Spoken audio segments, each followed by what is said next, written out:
Halo, assalamualaikum warahmatullahi wabarakatuh, teman-teman. Kita akan mulai belajar Svelte.js. Nah, untuk hari ini kita akan belajar melakukan setting dulu sama instalasi dulu Svelte-nya ya, biar kita bisa belajar pada tahap-tahap selanjutnya. Jadi, kalau berdasarkan dari situs resminya si Svelte, ini kita butuh pertama yang namanya Node.js ya. Silahkan teman-teman lakukan instalasi Node.js-nya. Ini adalah situs resminya yaitu nodejs.org. Silahkan teman-teman download aplikasi Node.js baik untuk operating system Windows, Mac OS X, Linux ya. Boleh ya teman-teman. Silahkan download sesuaikan dengan ininya bitnya. Oke. Nomor 2, silahkan juga download yang namanya Git ya. Git ini akan mudah kita dalam melakukan version control. Lalu ketiga adalah kita memiliki sebuah kode editor. Saya gunakan adalah Visual Studio Code. Download juga sesuai dengan operating sistemnya. Oke, 3 sudah cukup untuk kita mulai belajar Svelte.js. Nah, sekarang teman-teman kita akan melakukan instalasi dari GitHub resminya si Svelte.js. Ini ada github.com Svelte.js garis miring template. Ini keterangannya adalah ketika kita ingin membuat sebuah project baru berbasis Svelte, kita harus melakukan instalasi Degit dulu ya. Di sini ada Degit. Degit itu adalah Degit membuat copy dari sebuah repository Git ya. Jadi kita akan lakukan copy template tersebut ke dalam komputer lokal kita.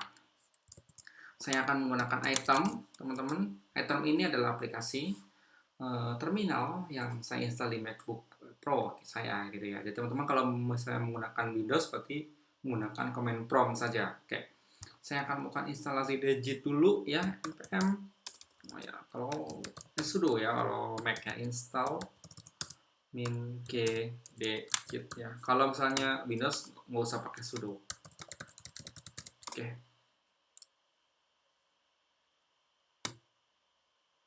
Apa? Install sudo install npm ya. Sudo. Oke. Oke, jadi saya akan melakukan instalasi DJ dulu agar saya bisa melakukan copy sysvelte-nya ke lokal komputer saya. Oke. Ditunggu sampai proses install digitnya selesai. Oke. Ya, jadi kalau teman-teman internetnya lelet, ya kadang terputus gitu ya. Kita nggak bisa lakukan instalasi, membutuhkan waktu dan sebagainya. Ini kalau berhasil, saya telah melakukan instalasi versi 2.8. Selanjutnya saya akan membuat sebuah folder dan saya cek directory dulu ke dokumen. Lalu membuat sebuah folder namanya latihan. Nah, di dalam latihan ini saya akan melakukan instalasi Svelte project ya. Pakai ini npx Degit, kemudian Svelte.js template, lalu nama projectnya. Nama projectnya adalah Svelte app ya kalau saya. Teman-teman kalau misalnya menggunakan yang lain boleh. Tidak harus menggunakan Svelte app. Oke, kita tunggu sebentar ya. Jadi kalau saya baca di forum-forum terkait dengan si Svelte.js ini, ada juga teman-teman yang mengalami permasalahan seperti tidak bisa melakukan instalasi project menggunakan Degit ya, baik itu permasalahan baik secara koneksi atau error, nggak bisa nge-fetch dari repository resminya itu dan sebagainya. Nah, jadi permasalahannya biasanya karena kita belum melakukan instalasi Git itu ya, Gitnya. Jadi kalau Gitnya udah terinstall, saya ya semoga saja tidak mengalami permasalahan tersebut ya. Kalau misalnya masih bermasalah, silahkan download saja template-nya yang ini, di download di zip-nya. Tinggal kalian ekstrak lalu pindahkan ke folder di mana tempat kalian mau latihan gitu ya. Oke. Misal lalu saya berarti cek directory ya, svelte app ya. Lalu saya akan lakukan instalasi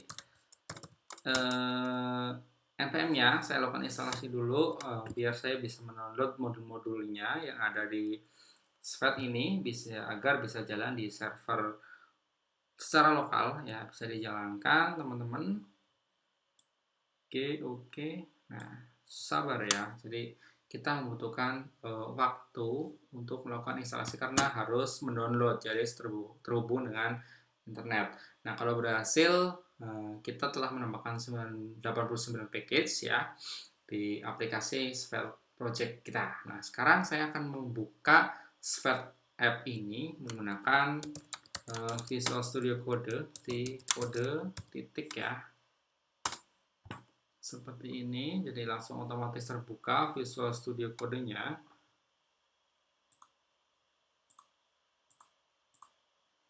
Oke.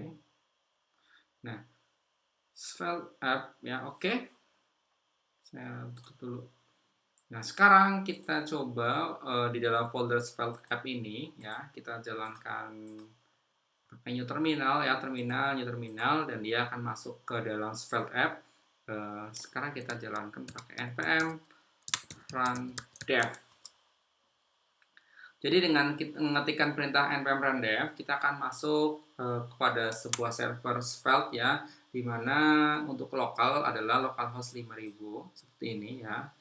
Kalau berarti kita bisa cek juga di sini menggunakan localhost 5000 seperti ini.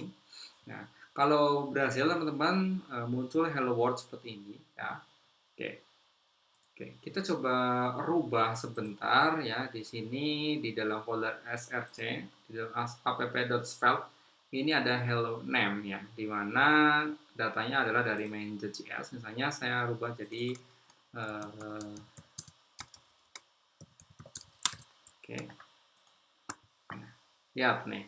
Kalau dilihat dari prosesnya adalah bundles src garis miring main.js, kemudian public bundle build bundle.js ya. Create public build bundle.js in 517 milisecond.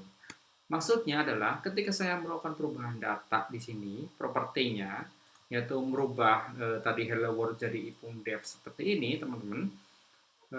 Dalam prosesnya itu si Svelte itu akan membuat sebuah bundle dari JavaScript yang ada di sini ya, akan tersimpan di folder build. Nah, build ini akan masuk di sini, ada bundle.js gitu ya. Sama kalau misalnya ada perubahan CSS misalnya ya, saya coba perubahan CSS misalnya text align right left ya, left gitu ya. Oke, lihat nih, akan dilakukan perubahan kembali ya. Di sini baik dari global CSS-nya, bundle.css-nya, ada file-filenya akan terus di-compile gitu ya, di-compile masuk ke sini teman-teman di sini. Nah, kalau udah masuk di sini, si index HTML-nya dia akan memanggil style sheet sama JavaScript-nya ya di sini ya. Nah, di sini. Oleh karena itu, dia tidak membutuhkan virtual DOM, teman-teman. Jadi dia akan langsung di semal bandes atau dikompres tersebut dengan compilernya si Svelte ini dan akan langsung merubah DOM-nya. Jadi itu cara kerjanya teman-teman. Oke, kita dari sini misalnya saya tambahkan di sini ada name, di sini ada skill gitu ya. Saya tambahkan sebuah properti baru misalnya Svelte CS master. Misalnya saya pura-pura udah jadi masternya si Svelte CS ya. Jadi ketika di app Svelte terus saya tambahkan export name, kemudian saya tambahkan skill gitu. Nah, ini ada tanda komponen has unused ya, maksudnya ini tidak error ya kan, dia hanya unused atau tidak digunakan ya. Saya gunakan di H3 misalnya skill yang adalah skill ini ya. Oke, jadi teman-teman akan muncul data dari properti yang tersimpan di main.js-nya. Ini muncul juga seperti ini. Oke. Ini ya. Oke. Jadi kira-kira begitu teman-teman untuk cara melakukan instalasi sama setting-setting si Svelte.js ya. Nanti untuk Yang lain mungkin kita akan membahasnya pelan-pelan ya. Yang penting tahu konsepnya, bahwa data-datanya akan tercompile dengan dan menjadi bundle JS ini, dan akan dipanggil oleh si index HTML. Oke, untuk instalasinya saya cukupkan ya teman-teman, semoga paham bagaimana melakukan instalasi Svelte.js di lokal komputer kita. Oke, sampai jumpa di seri tutorial Svelte.js berbahasa Indonesia. Terima kasih. Assalamualaikum warahmatullahi wabarakatuh.